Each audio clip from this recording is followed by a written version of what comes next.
Good evening. Welcome to Film Forum, Atlanta's best talk show, movie talk show, that is. I'm Steve Markos. I'm your host each and every night, along with these Aaron Siegel. And we'd like to welcome all the people to the show tonight, right, Aaron? Welcome, people. All right. So how's it going tonight? Doing all right? I'm doing good. How are you doing? I'm doing all right, too. So. You getting used to all your new cable channel selections? Nah, I'm not. I'm just flipping around. If you're flipping around, if you've got any of the premium channels and you're flipping around, just remember, welcome to cable channel 12. And we're still channel 12. So we've got a couple movies as usual. Aaron, what do we have for them tonight? Tonight we've got Born Yesterday and Jack the Bear. All right, sounds great. So y'all need to stick around with that. For our Critics' Choice this week, we're going to switch things up a little bit, and we're going to kind of go over the Academy Award, who won the awards, and give you our feelings on crow. That. Yeah. And then we have a very special guest as usual, Aaron, who's on tonight. Well, tonight we've got Paul Huggins and we've got Denny Walley. They are a construction coordinator and a scenic artist, and they'll be on later on in the show. All right, sounds great. And so we might as well get started. Which movie do you want to review first? I want to review Born Yesterday. All right, let's go ahead with it. Okay. The nation's capital may never be the same after former Las Vegas showgirl Billy Dawn, played by Melanie Griffith, hits town, but then neither will Billy. When the beautiful blonde arrives in Washington, D.C., her obvious lack of sophistication makes for an embarrassing debut in a political social swim. Bored with shopping sprees, jewels, and a TV that fits in her purse, and all things a material girl could want, Billy is helpless in civilized social situations until her millionaire bully of a boyfriend, played by John Goodman, Harry Brock, hires savvy journalist Paul Verral, played by Don Johnson, to do an IQ makeover of the sparkling, if not polished, diamond in the rough. Far from the stuffy old tutor she imagined, however, Billy finds that Paul is a handsome mentor who shows her that knowledge is power. And as Billy begins to blossom into an independent thinker, Harry and the Capital Intelligence learn something too. That this woman whom no one ever listened to has a lot to say and is making up her mind to take control of her life. In Hollywood Pictures comedy Born Yesterday, which is directed by Luis Mandoki, and is from a screenplay by Douglas McGrath. This is a remake of a film that starred Judy Holliday in the Melanie Griffith role, as well as Broderick Crawford in the John Goodman role, and William Holden in the Don Johnson role. And what we've got now is a scene from Born Yesterday where Melanie Griffith, who plays Billy, has been told that there are 9 things that she has to that she had to memorize to be able to get along in society, in the political situations. And here's the scene. Excuse me. I'm sorry, what did you say? I say, do you think we should keep an active presence over there? Oh, forgive me, how silly. I thought you said, well, anyway, okay. Active presence, yeah. Well, call me old-fashioned. I know we can't be the policemen of the world, but until we get another cop on the beat, we have an obligation to support our friends. After all, being a superpower has its price. She's right. Still a dangerous world. Yes, but what about the Palestinians? Yes, what about the Palestinians? Yeah, what about the Palestinians? I don't think even Abe Lincoln himself could solve that one. But let's say you're president. Yeah, let's say you was president. What would you do? It's simple. If the UN would remove the Berner Amendment from Resolution 165, we'd have the authority to do what needs to be done. Can I get anyone anything? I'd love a drink. Isn't she terrific? Hell, I'm knocked out. And that's a scene from Born Yesterday, which opened up last Friday. That's Friday. And has Melanie Griffith, Don Johnson, John Goodman. Yeah, to me, this is a movie. There's hundreds of movies that come out every year that kind of go on forgotten. They really have no point.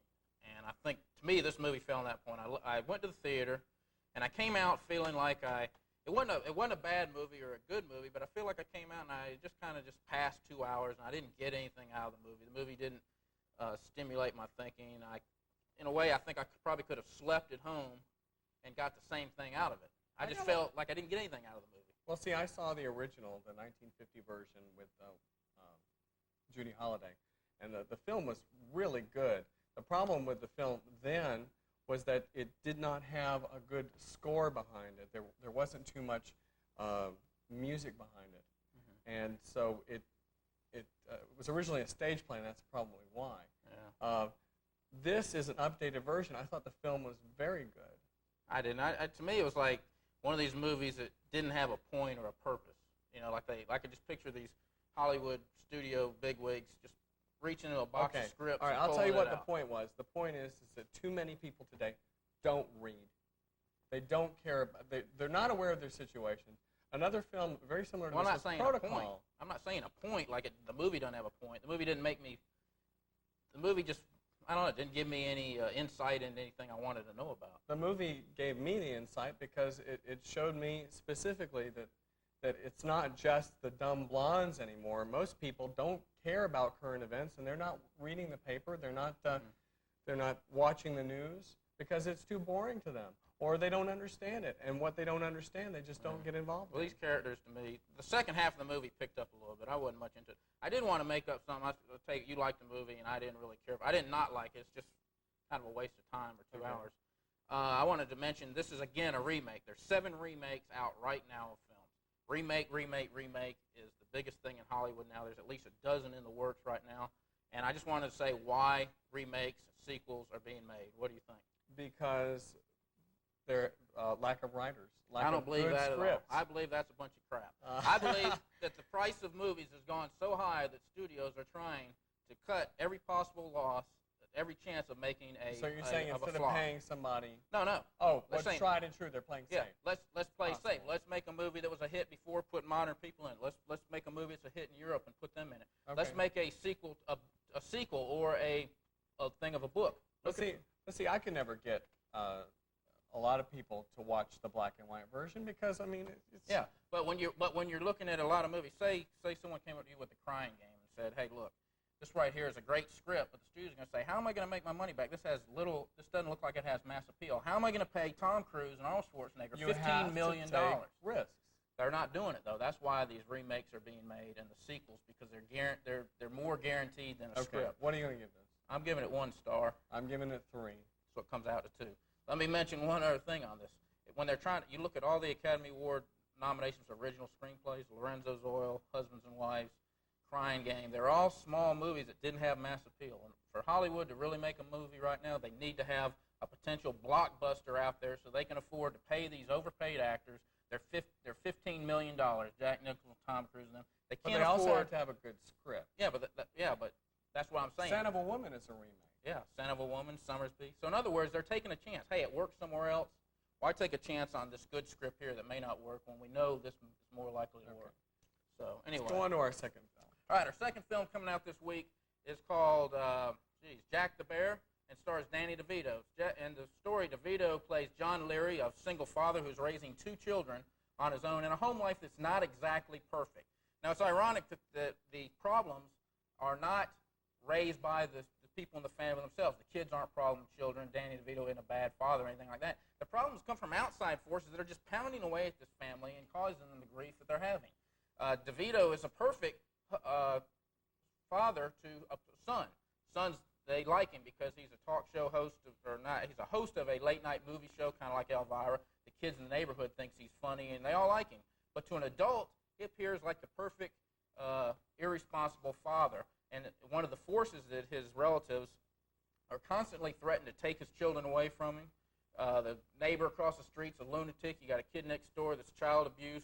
There's a lot of problems, and though their life is not 100% horrible, it's not the ideal situation to grow up in. And in other words, this is reality.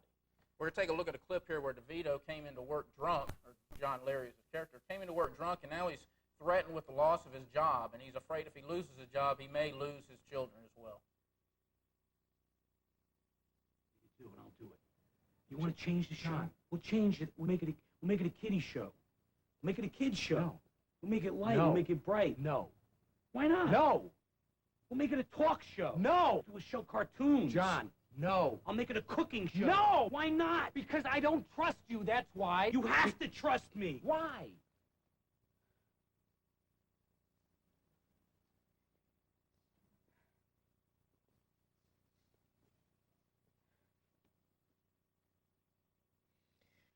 I can't lose my kids. All right, and this film will be coming out this Friday, Jack the Bear. I'd like to make a statement about this movie right off the bat. I don't care what the advertisements show you, Danny DeVito holding his kids. I don't think this is a family movie, and I don't think this is a movie for kids. It is not a movie for kids. Yeah, I see a lot of people ask them, what do you think? And they say, oh, it's like a family movie, isn't it? No, it's not a family movie. It's a very dark, traumatic film as right. well. It's got a lot of different things. It's not a family film. This film, I'm not sure what the rating is. Is it R? It's PG. PG. When I say it's not a family film, I don't think that this content is too strong for children. I just think kids would be completely bored with this. If I was 13 years old, or just think when you're 13 years old, do you want to go to a movie that's about a family with a bunch of problems, or do you want to go see Teenage Ninja Turtles 3 and Batman? I'd probably rather see Batman and Teenage. I think kids would be completely bored with this movie. Okay, why don't we go ahead and take this phone call real All right, quick? caller, are you on the air? Yes, I wanted to ask you, what was the Sin of a Woman, the remake of? What was the name of the first one? It was a French film. And I didn't even know it was a remake until the Academy Awards mentioned it on the And Academy Awards. also, Aaron, you said you saw both the original and yes. Which one did you like best? To be honest, I like the new version better because the old version was without the score, without enough music, it didn't flow as well for Born Yesterday. I liked Judy Holliday. I think she did a great job, but I think that this new version is much more timely and much more contemporary because it is a new version, and it's got a score that carries the film along. Thank you.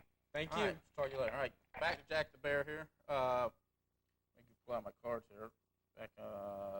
Like I said, it's not a family movie. It's not a movie for people. I think it's a hit or miss movie. I think people are going to love this movie or they're going to hate it. I was kind of indifferent on it. Were you? I didn't love it. I didn't hate it. Well, during the movie, I kept thinking, do I like this movie or do I not like it? I was shocked at what was happening because I was expecting a family movie. I was like, wait a second here. This dad's kid just smacked this kid across the face. This isn't a family situation here. But this was a good film as far as Danny DeVito, though. Oh, I thought this It's a may be great Danny vehicle. DeVito's best acting job. I thought he was great in this film. The kids are great in this film. All the acting is good.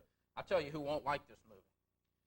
The mom who hauls off her 5 kids to the theater is going to be in for a shot because, like I said, the kids will probably be bored. They'll be bored. And it's also not a movie for the person who goes to the movies to see fantasy and they love the happy ending. They like to see the lunatic across the street that the kids all make fun of turn into a swell guy. Doesn't happen in this movie. This is reality. This is for a movie who people who like to go to see real situations, real life. What do you give this? I'm giving it 3 stars. And, 3.5 stars. I take that back. I'm giving it a 2.5. Reason for 3.5 stars? I'll tell you what. What did you think of this one? They threw in a little thriller serial killer scene towards the end of the movie. Nothing deep, but I thought that scene had no place in this movie. What do you think of that?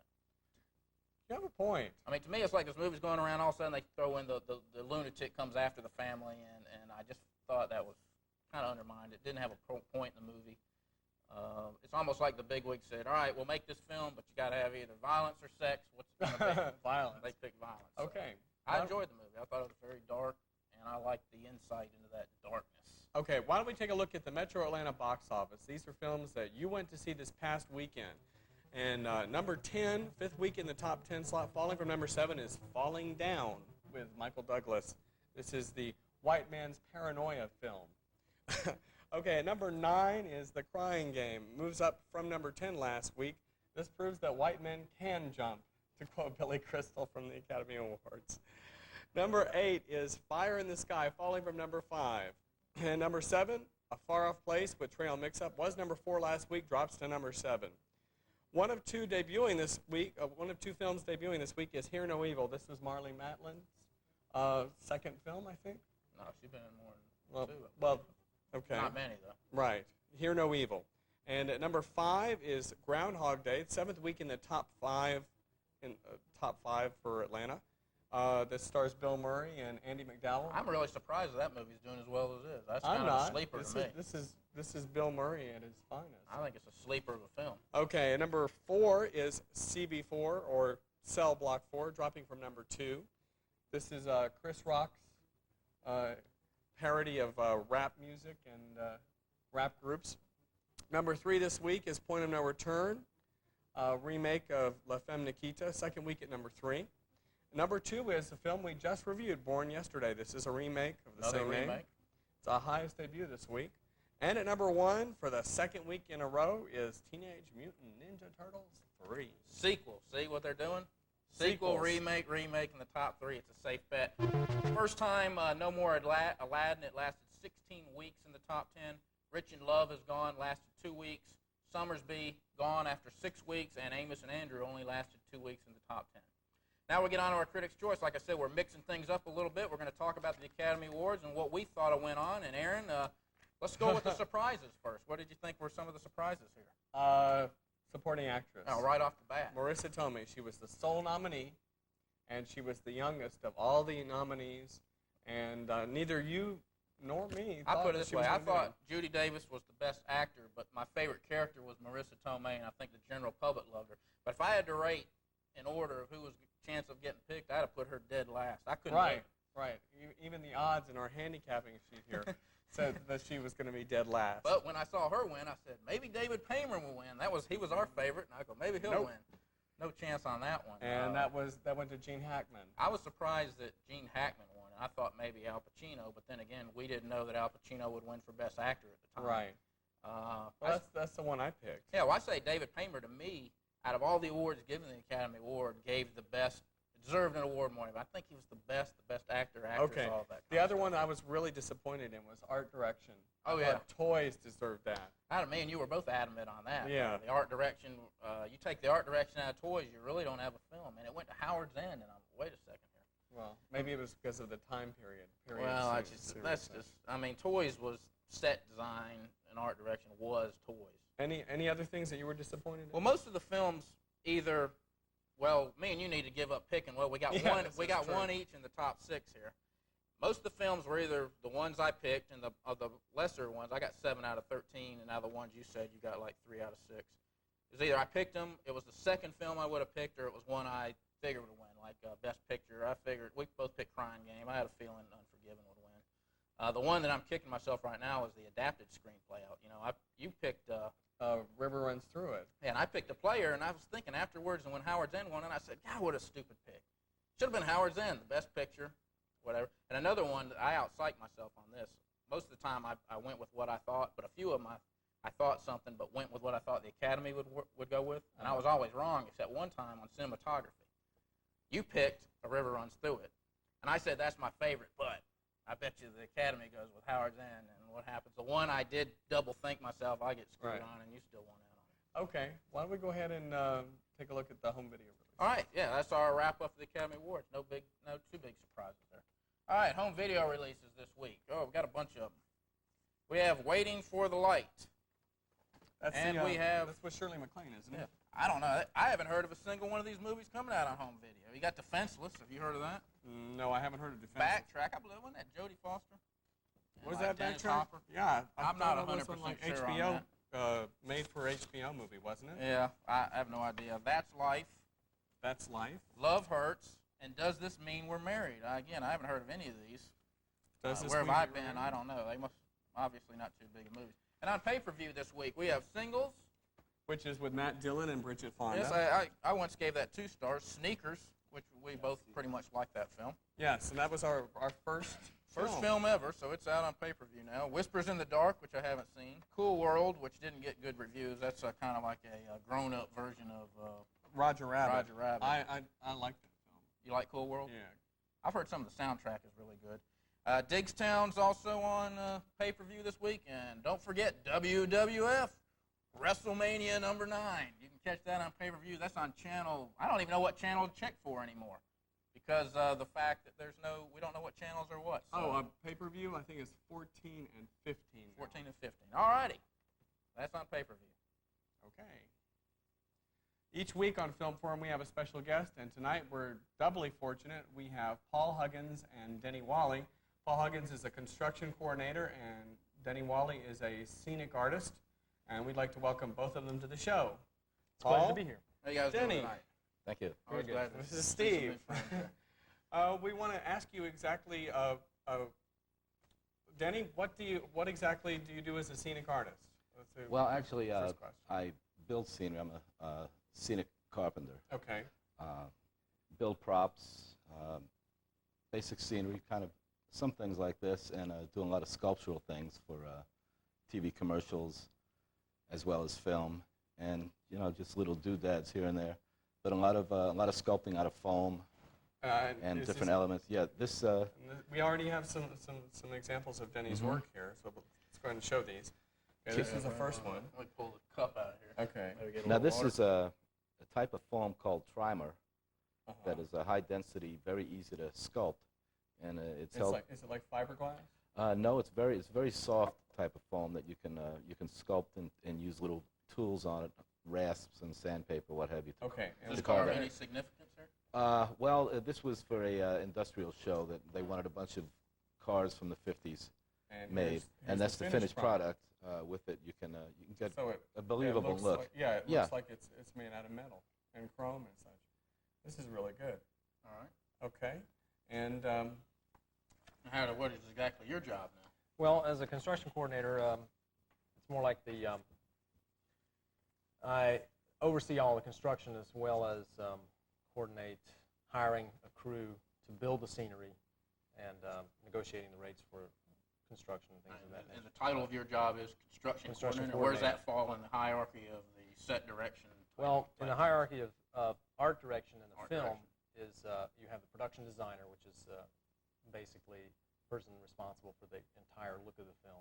Is that who goes up to get the Academy Award? Well, that is split between that person and the decorator. Those people are basically responsible for the art direction of the film. Then you have the art director who helps the production designer. You have the set dressers who help the decorator, and then you have the construction crew, which includes all of the scenic builders, the prop builders, and the paint crew. okay, so let's say that we're going to do a film. Let's say we're going to do Free Jack. Okay. Free Jack. Okay, let's do Free Jack. Okay, which is a film you worked on, correct? That's correct. Okay, so for Free Jack, what do you do? Well, in a does the director come to you, or the production designer comes to you? No, that in a film the size of Free Jack, which I did not construction coordinate, I was actually a construction foreman on that.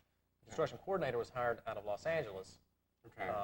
He came into Atlanta, set up a space to build these massive sets that they built, and then he went about hiring people to hire other people. Basically, it's just a trickle-down effect. So the foreman, which I was one of, hired people that I knew in Atlanta that were talented carpenters. So you're like a contractor. Exactly. Okay. And we have some scenes from some films, and if you can take a look at the monitor after I put these down, and we can get an idea of what this is a photograph of one of the, I don't know if you can get a good look at that. Can we get any closer? That's good. Oh, thrill cam. It's one of the sets for Free Jack, which was a set that was about 400 feet in scope. Okay. Consisted of a 56-foot diameter sphere built up on a 6-foot platform, and round corridors that were connected at 4 places by a hub. The entire set is in the form of a jack, which was kind of the theme in Free Jack. You mean like the this was the called jacks that a child would play with a ball. Okay. And this was called the spiritual switchboard, which is supposed to be the top of a massive skyscraper in New York. Well, we got. Oh, okay. Yeah, this is okay. Here are 2 pictures with the jack. Now this is a smaller prop. This jack was inside of the set that was built, and it was a spinning jack that came up out of the floor, and then it opened up several places. A hologram projected out of it, and it's where Anthony Hopkins supposedly steals the soul of Emilio Estevez. And we see Anthony Hopkins in the picture. Right. Now, Denny, you said something about this being like toilet floats? Well, some of the things that they used in here to adapt to get them look right here, that is a ball cock out of the inside of your toilet tank. Very high-tech stuff. Yeah. Okay, we have some more pictures. And money was no object, of course. Okay, so we have some more pictures here. What was the story you were telling how you got into this, Denny? That was an interesting story of how you got started. Well, the way I got started in this, I I was a musician for 20 some odd years trying to keep afloat, and I was out of work for a little while, and a friend said, I can get you in this shop and build scenery, and I started doing that, and I found out that sculptors made a little bit more money. So one day, the boss had me open up the shop, and he said, now the sculptor will be here at 8 o'clock. Be certain to let him in. So I got in at 7 o'clock. When the sculptor arrived at 8, I told him he was an hour late, and they had called me. And I sent him home. So when the boss came in, he asked me what happened to the sculptor, and I said, I don't know, he never showed up. So, you know, I knew you had to get this job done, so I thought I'd help you out. So. Okay, so advice for future people? Lie a lot. Pad your resume. Anything to get in the door. Paul, let's go ahead and look at this. This is from Driving Miss Daisy. Yeah, that's the construction. This is 7 on a market. That's right, 7 on to we made into a Piggly Wiggly, inside and out. Even though in the film you never see the inside, the entire interior of this supermarket was done in 1950s cans and things. Now this is a recent film, Kim Basinger's latest film. The Real McCoy. Now that's a set in which a large vault door is being cut open with a magnesium lance, all of which was actually built for the film. And I think you've got like. And that's looking back in the other direction. One last question for you. Get going here, y'all. I guess then the thing to do in your type of work is to be a skilled carpenter. Is that what y'all studied and? Well, actually, I studied art. I got my degree as a fine artist and sculpture and drawing, and it was. Just as luck would have it, I started building props initially and then started building sets from that and just worked up the hierarchy. Okay, that's all the time we have. We'd like to thank you for coming to the show this evening. It was a pleasure. Be with us next week on Film Forum, Channel 12 at 10 p.m. when we'll have 2 feature releases. Our Critics' Choice will be Al Pacino movies in honor of his Academy Award. And our special guest will be a script continuity girl. Script continuity girl. That's next week on Film Forum. See you next Wednesday.